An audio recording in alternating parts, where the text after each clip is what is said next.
देश को छोड़कर पाकिस्तान भाग रहा था, तो 40 लोगों के साथ इसने मीटिंग की नारकपेट में।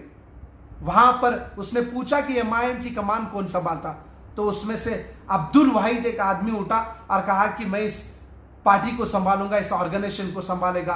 अब्दुल वाहिद वही है सलाउद्दीन ओवैसी, उसका बेटा है, उसके बेटे के बेटे अकबरुद्दीन ओवैसी और असदुद्दीन ओवैसी है, जिन्होंने 15 मिनट की बात की, देश के आर्मी को धमकी दी और देशद्रोही नारे देने में इनका हाथ रहता है। यही पार्टी रजाकारों की पार्टी है और एमआईएम पार्टी भी वही पार्टी है। ऐसी पार्टी को गोद में रख के काम करने वाली पार्टी टीआरएस पार्टी है। ऐसे ऐसे नरसंहार तेलंगाना में रजाकारों से होते। वो दौर में कृष्णा एक अखबार आया, उसमें लिखा है जब लोग बैठे थे, हिंदू सभी हिंदू बैठे थे, तो वहां पर एक महिला आई और पूरे कपड़े खोलकर नंगा हुई पूरे सबके सामने। किसी ने हिम्मत नहीं करी उस महिला से बात करने की। उसमें से एक आदमी उठा और कहा कि बेटी तुम इस तरह से कपड़े निकाल रही हो, ये तुम्हें शोभा नहीं दिखता, ये बहुत गलत है।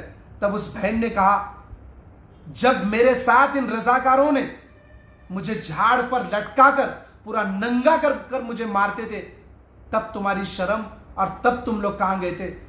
ऐसी बात उसने कही थी। ऐसे ऐसे नरसंहार तेलंगाना में रजाकारों द्वारा हुए सो है। मैं मागंटी गोपीनाथ से कहना चाहता हूं, इतिहास नहीं मालूम तो इतिहास को मालूम करो, फिर उसके बाद हमारे पास आओ। जय हिंद, जय सियाराम, जय तेलंगाना। भारत माता की जय, जय सियाराम। मैं आप सबका भाई Nitin Nandkar, BJYM city president Hyderabad. कल टीआरएस का एमएलए जुबली हिल्स का मागंटी गोपीनाथ भारतीय जनता पार्टी और तेलंगाना के state president tiger Bandi Sanjay ji को गलत बात कहा और कह रहा है कि भारतीय जनता पार्टी को हैदराबाद में घूमने फिरने नहीं देंगे। तो मैं नितिन नंदकर और भारतीय जनता युवा मोर्चा गोलकुंडा जिला की टीम, मागंटी गोपीनाथ तेरे चैलेंज को हम एक्सेप्ट करते हैं। तेरे को जो उखाड़ना है उखाड़ ले।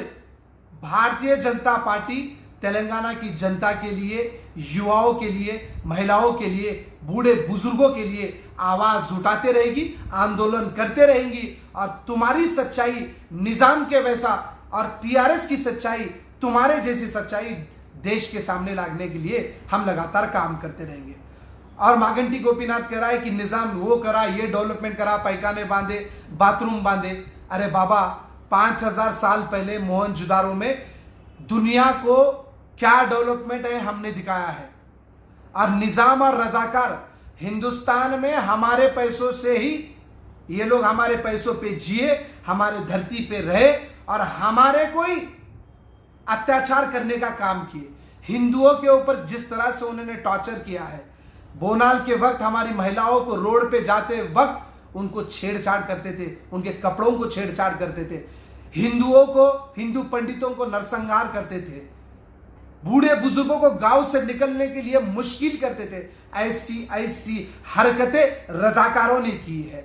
कश्मीर फाइल्स में पंडितों के दर्द को, नरसंहार को देश और दुनिया के सामने बताया। उसी तरह से संजय आयना ने कहा है कि रजाकार फाइल निकलेगी और तेलंगाना में रजाकारों ने जो जुल्म किया हिंदुओं के ऊपर उसको देश और दुनिया के सामने बताएंगे। और हम बताएंगे टीआरएस को और मागंटी गोपीनाथ को, जो करना है कर लो, हम तुम्हारा मुकाबला करने के लिए तैयार है। और मागंटी गोपीनाथ को ये मेरी चेतावनी है कि कुछ भी कहने से पहले जबान को लगाम रख के बात करें, वरना तुम्हारे सवाल का जवाब हमारे को भी देना आता है। लॉ एंड ऑर्डर से भी रिक्वेस्ट है, पुलिस डिपार्टमेंट से भी रिक्वेस्ट है कि मागंटी गोपीनाथ के ऊपर जल्द से जल्द एफआईआर हुए, उसको जेल में डाले। अन्यथा भारतीय जनता युवा मोर्चा इसका मुकाबला, इसके सवाल का जवाब किस तरह से देना है हम देखेंगे। ये जो एमआईएम पार्टी है, इसका अस्तित्व रजाकारों से जुड़ा हुआ है।